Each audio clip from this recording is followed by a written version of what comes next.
మనం ఈరోజు ప్రధానంగా ఉన్న పత్రికలోని వార్తల గురించి మనం తెలుసుకున్నాం. సో ముందుగా ఈనాడు చూసుకున్నట్లయితే 32 మంది వృద్ధులు మరణించిన కళ్ళు తెరవరా. సో సిఎస్ జవహర్ రెడ్డి చేసిన కామెంట్స్ మనం ఇక్కడ చూసుకోవచ్చు. 1వ తేదీ వస్తున్న పెన్షన్లపై సన్నద్ధత ఏది, ఇంటింటికి పంపిణీ చేయడానికి వచ్చిన ఇబ్బంది ఏంటి, సో వాలంటీర్లతో వద్దంటే ఇంటింటికి పంపిణీ నిలిపేయడమేనా, ఇది ఎన్నికల సంఘం ఆదేశాలు వక్రీకరించం కాదా అని కూడా ప్రశ్నించారు. సో వైకాపాకు మేలు చేసేందుకు అధికారులు ఎత్తుగడ వేస్తున్నారు కూడా ఆయన ప్రశ్నించారు.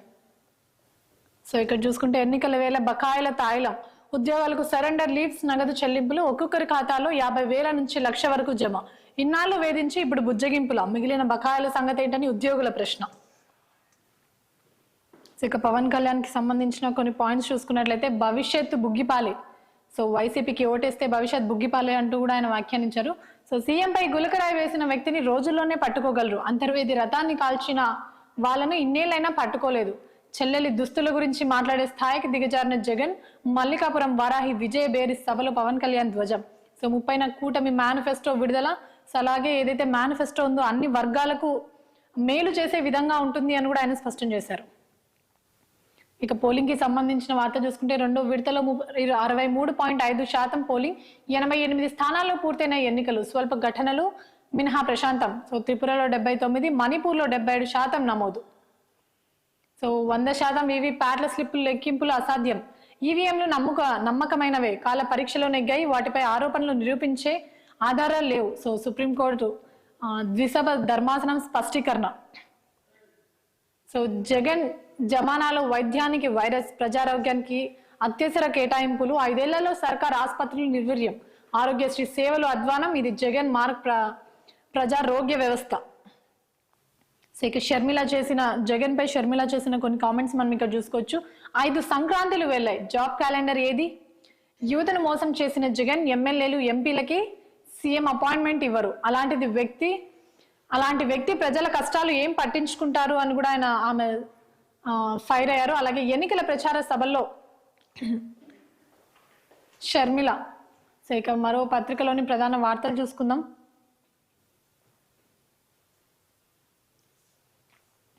ఇక సాక్షిలో చూసుకుంటే ఇలాగైతే కష్టం, గ్యారంటీగా గెలవడం, సో హామీలతో ముంచేద్దాం, అడ్డగోలు ప్రామిసులతో మేనిఫెస్టో రెడీ చేస్తున్న చంద్రబాబు, ప్రధాని మోదీ సమక్షంలో విడుదల చేసేలా పన్నాగం. సో నో అంటే ఆయన ఫోటోతోనే విడుదల అన్నట్టు కూడా మనకు తెలుస్తుంది. సిద్ధం సభలు, బస్సు యాత్ర సక్సెస్ తో కూటమి వెన్నులో వణుకు, సీఎం జగన్ బస్సు యాత్ర రాష్ట్ర రాజకీయాల ముఖ చిత్రాన్ని సమూలంగా మార్చేసిందంటున్న విశ్లేషకులు. మళ్ళీ ఫ్యాన్ ప్రభంజనమేనని 20కి పైగా జాతీయ మీడియా, పొలిటికల్ కన్సల్టెన్సీ సర్వేలో వెల్లడి. 2014 ఎన్నికల్లోనూ కూటమిగా ఏర్పడి నోటికొచ్చిన హామీలు ఇచ్చిన బాబు. ఇక మరిన్ని పాయింట్స్ చూసుకుందాం. రుణమాఫీ అంటూ రైతులకు, మహిళలకు టీడీపీ వెన్నుపోటు, జనం నిలదీస్తారనే భయంతోనే వెబ్సైట్ నుంచి మేనిఫెస్టో మాయం. కాంగ్రెస్ హామీకే సూపర్ 6 ముసిగేసి మినీ మేనిఫెస్టో ప్రకటన. ఆ హామీలు కర్ణాటక, తెలంగాణలో నీరు గారిపోయిన వైనం. సో బాబు మోసాలతో హామీలను పట్టించుకొని ప్రజలు, జనసేన బీజేపీతో జట్టు కట్టిన జన స్పందన లేక చంద్రబాబు ఆందోళన. సో సీఎం జగన్ ను తూలనాడే క్రమంలో పవన్ పై నోరు జారడమే బాబు ఫ్రస్ట్రేషన్ కు నిదర్శనం. తన దగ్గర పనిచేసే బడుగుల ఆత్మగౌరవాన్ని దెబ్బతీస్తూ భువనేశ్వరి భూతు పురాణం. సో నిన్న ఏదైతే ఆడియో లీక్ అయిందో దానికి సంబంధించి భువనేశ్వరి ఈ మాటలు అన్నారని కూడా బయట ప్రచారం అయితే జోరుగా సాగుతుంది. సో ఇక్కడ చూసుకుంటే బాబు సేవ కోసమే రాజకీయాల్లోకి పవన్, చంద్రబాబును సీఎం చేయాలనే లక్ష్యంతోనే పవన్ పనిచేస్తున్నారు. బాబు క్లింపురుడిని పాకిస్తాన్ చేశారు, జగన్ అమలు చేస్తున్న సంక్షేమ పథకాలే పేదల కడుపు నింపుతాయి. సో మాజీ మంత్రి కాపు ఉద్యమనిత ముద్రగడ చేసిన కామెంట్స్ ఇవి.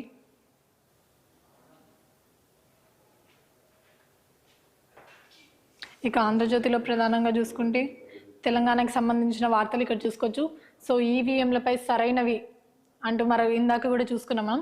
బ్యాలెట్ పేపర్లకు కాలం చెల్లింది, గుడ్డిగా దేన్ని అనుమానించవద్దు, సంస్కరణలు వృధా చేయొద్దు, ఈవీఎంల కేసులో సుప్రీం తీర్పు. వీవీప్యాట్ స్లిప్పులను 100% లెక్కించాలన్న పిటిషన్ల కొట్టివేత, ఆ స్లిప్పులు ఓటర్లే డిపాజిట్ చేసే అవకాశం ఇవ్వాలన్న విజ్ఞప్తికి నో. సింబల్ లోడింగ్ యూనిట్లను 45 రోజులు భద్రపరచాలని ఆదేశం. ఎన్నికల పిటిషన్ దాఖలైతే 5% ఈవీఎంలు, మైక్రో కంట్రోలర్లు, మెమోరీని సంబంధిత ఇంజనీర్లకు తనిఖీలు చేయాలని మరో ఆదేశం. సో ఎలక్ట్రానిక్ పద్ధతిలో వీవీప్యాట్ల లెక్కింపులపై ఆలోచించాలని సూచన. సో ఇక మనందరికీ తెలిసినట్టు నిన్నైతే హరీష్ రావు అలాగే సీఎం రేవంత్ రెడ్డి సవాల్ ఏదైతే ఉందో దానికి సంబంధించిన వార్త మనం ఇక్కడ చూసుకోవచ్చు. హరీష్ రావు రాజీనామా సిద్ధంగా ఉంచుకో.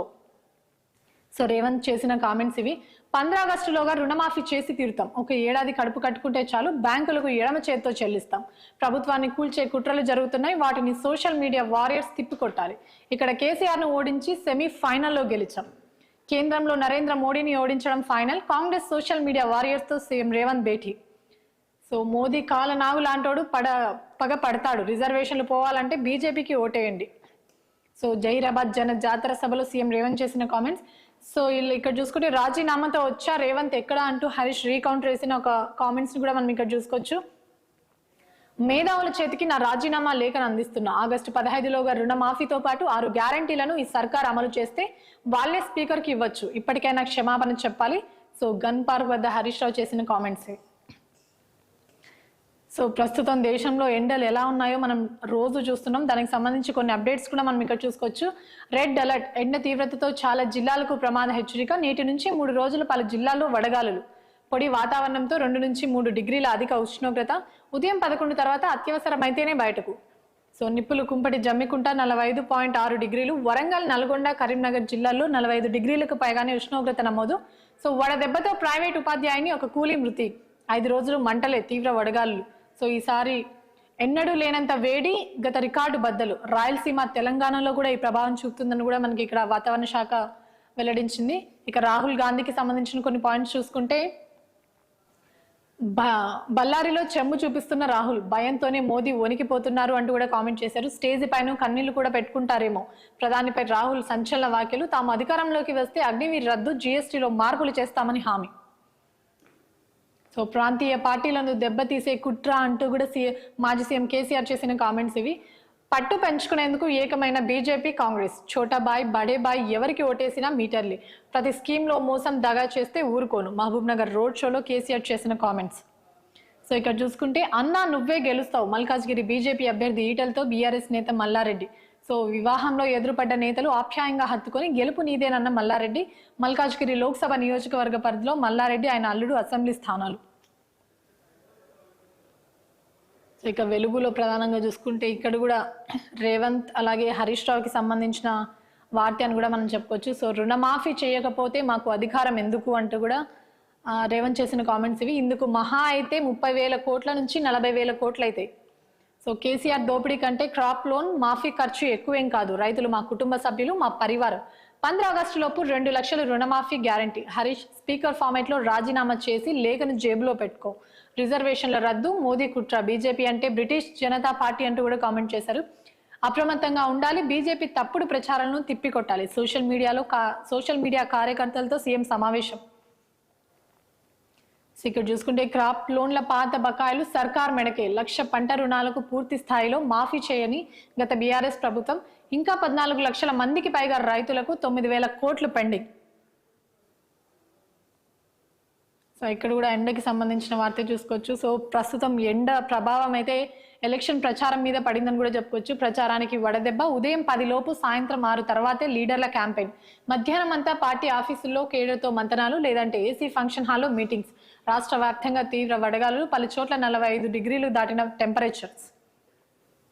సో ఇక్కడ చూసుకుంటే హరీష్ రావు రాజీనామాకి సంబంధించిన ఒక అప్డేట్ పాయింట్ చూసుకోవచ్చు. అన్ని స్కీమ్లను అమలు చేస్తేనే రాజీనామా చేస్తా. So BRS MLA Harish Rao వెల్లడించారు. రాజీనామా లేఖతో అమరవీరుల స్తూపం వద్దకు రాక. సో హరీష్ రావుకు కౌంటర్ గా కోమటిరెడ్డి ఇక్కడైతే కొన్ని కామెంట్స్ అయితే చేశారు. డూప్లికేట్ రిజైన్ లెటర్ తో హరీష్ డ్రామాలు. ఆయన జోకర్ అధికారం పోయి మతి భ్రమించింది. ఎన్నికల తర్వాత బీఆర్ఎస్ క్లోజ్. సో మంత్రి కోమటిరెడ్డి చేసిన కామెంట్స్ ఇవి. ఇక కిషన్ రెడ్డికి సంబంధించిన కొన్ని పాయింట్స్ చూసుకుంటే, ముస్లిం రిజర్వేషన్లు బరాబర్ ఎత్తేస్తాం. ఆ రిజర్వేషన్లతో బీసీలకు అన్యాయం. కాంగ్రెస్ పార్టీ దేశానికి పట్టిన దరిద్రం. BJP state chief Kishan Reddy comments ఇవి. సో రాష్ట్రంలో బీసీ కోటాకు గండి కొడుతున్నారనే ఆరోపణ. అలాగే ఐఎన్సీ అంటే ఇటలీ నేషనల్ కాంగ్రెస్ పార్టీ అని ఎద్దేవా. సో ఇందాక రేవంత్ అయితే బీజేపీని ఎలా అయితే ఇంటర్నేషనల్ బీజేపీ పార్టీ అని కామెంట్ చేశారో, సో అలాగే కిషన్ రెడ్డి కూడా చేసిన వ్యాఖ్యలు ఇవి. సో ఈ వార్తని ఇందాక కూడా చూసుకున్నాం. అన్నా నువ్వే గెలుస్తావు. మల్లారెడ్డి అలాగే ఈటల కలయికని ఇందాక కూడా చూసుకున్నాం. సో 10 రెడ్ జోన్స్, మరో 5 జిల్లాలకు ఎల్లో అలర్ట్. సో రాష్ట్రంలో 45 డిగ్రీల ఉష్ణోగ్రత. రాబోయే రోజుల్లో 50 దాటే ఛాన్స్. మరో 3 రోజులు హై అలర్ట్, వాతావరణ శాఖ హెచ్చరిక.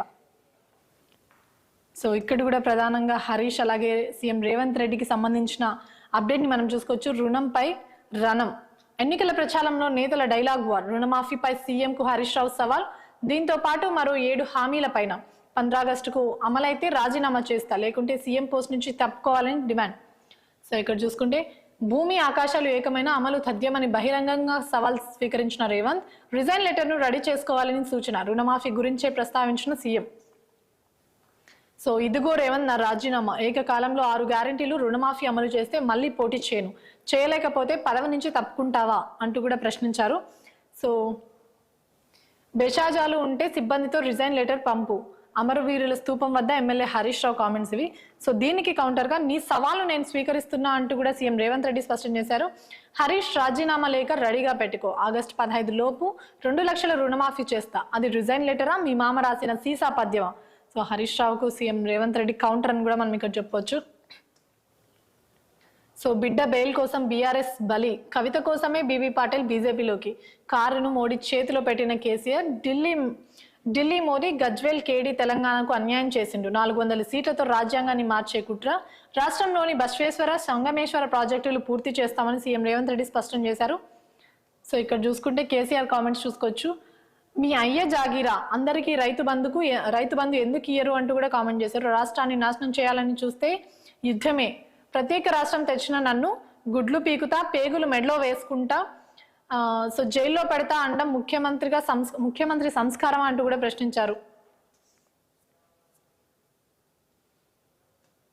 సో ఇక్కడ కూడా సెకండ్ పోలింగ్ కి సంబంధించిన చూసుకోవచ్చు. పోలింగ్ అట్ 61%, 13 రాష్ట్రాల్లో 88 లోక్సభ స్థానాల్లో 2వ దశ ఎన్నికలు, త్రిపురలో అత్యధికం, యూపీలో అత్యల్పం. సో ఇక వాట్సాప్ కి సంబంధించి ఒక అప్డేట్ చూసుకుంటే, ఎన్స్క్రిప్షన్ తొలగిస్తే భారత్ నుంచి వెళ్ళిపోతామంటూ కూడా ఢిల్లీ హైకోర్టుకి వాట్సాప్ స్పష్టం చేసింది. సో కొత్త ఐటీ రూల్స్ 2022లోని రూల్స్ 4ని సవాల్ చేస్తూ వాట్సాప్, ఫేస్బుక్ దాఖలు చేసిన పిటిషన్లపై సో ఢిల్లీ హైకోర్టు విచారణ జరిపింది. కొత్త రూల్స్తో వినియోగదారులకు తమపై ఉన్న నమ్మకం దెబ్బతింటుందని, ఎన్స్క్రిప్షన్ విధానాన్ని తొలగిస్తే తాము భారత్ నుంచి వెళ్ళిపోతామని వాట్సాప్ కోర్టుకు స్పష్టం చేసింది. సో ఇవి ప్రధానంగా చూసుకున్న పత్రికలోని వార్తలోని మరిన్ని విశేషాలు చూసే ముందు చిన్న బ్రేక్ తీసుకున్నాం. Stay with us.